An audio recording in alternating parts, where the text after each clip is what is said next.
Apple unveiled its new MacBook Pro Thursday in Cupertino, California. The company showed off many long-awaited upgrades, including something called a touch bar. My colleague Rena Ninen spoke with the only CNET source we trust to break down any Big Apple event. CNET editor Brian Tong joins us from San Francisco. Okay, Brian, you got to tell us, what are the big upgrades here?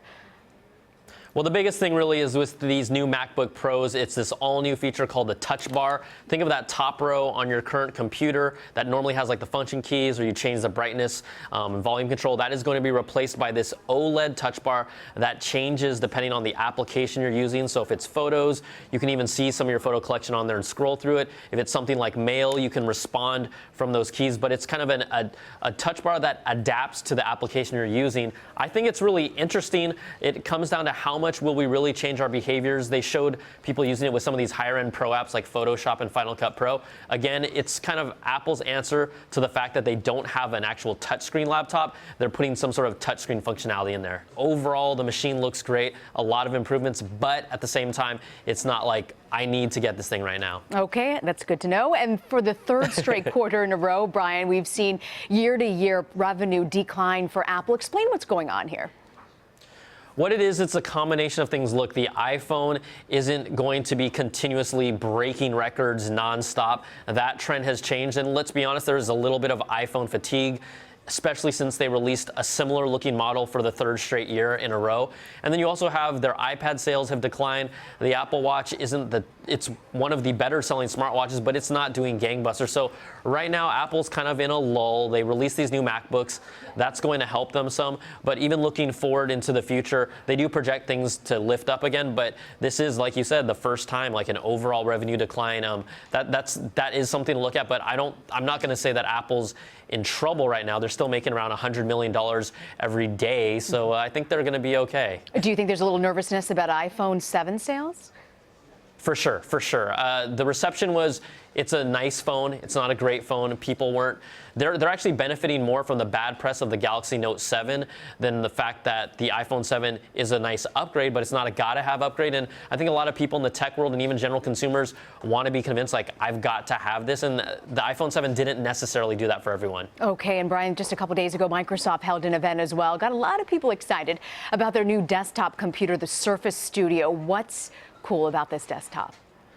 This, I think, blew the minds of a lot of people in the tech world from a standpoint of, think of a large 28-inch screen that is normally like your desktop computer, but if you're in kind of some of the more creative professions, you can pretty much push it down. It looks more like an easel. You can draw on it. You can do things like different architecture programs. It's truly one of the most creative pieces of hardware for actual creative professionals we've ever seen. But at the same time, it's this amazing computer that anyone at home can use, and it looks beautiful. And it just reminds you, a lot of people were saying, oh, Microsoft out-Appled Apple before Apple's keynote, because it was just one of those things that you're like, I've never seen anything like this. It has this cool little dial, Surface dial that could stick on the screen and complements it, where you can change, let's say, the colors of a brush while you're painting. Again, this may not be for everyone, but when you talk about innovation and doing things that have never been done before, that's what we love to see, and that's exactly what the Surface Studio did. It does look pretty cool, and they also unveiled a new Surface tablet as well. Yeah, this is called their Surface Book. Think of it as a laptop where the screen can be used like your standard laptop and fold down. But if you want to, on the road, you can unhinge that screen. So this is basically a laptop and a tablet together, something that people have been just clamoring for, quite honestly, on the Apple side, to give us some sort of solution like that. But Microsoft's software, the ability to kind of act as both things at the same time, has allowed it to do it, and it's done it really well. So again, a really killer, innovative product, and that's what this whole space is all about. Speaking of killer, Twitter's apparently killing the Vine. The Vine app, what's up with that? The same week that the company announced it's also cutting 300 jobs. What's going on? I like that transition you got there. That was smooth. But with Twitter and Vine, Vine has been a platform that over the past, I would say, year and a half, it was really hot. You had all these exciting, fun little 6-second clips, but people stopped using it. Twitter does own Vine, and so what they basically announced is that they aren't going to get rid of all those videos that are stored there. People still have a lot of sentimental value to it. They still want to see it, but they will in the near future. I think in the next coming months, they're going to completely stop supporting the mobile app, and then they'll tell us more, but it's just one of those things in the tech space.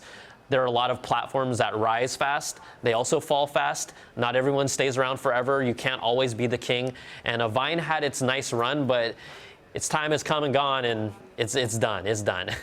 Speaking of done, what's going on with the Twitter sales there? Is there any buyer interested?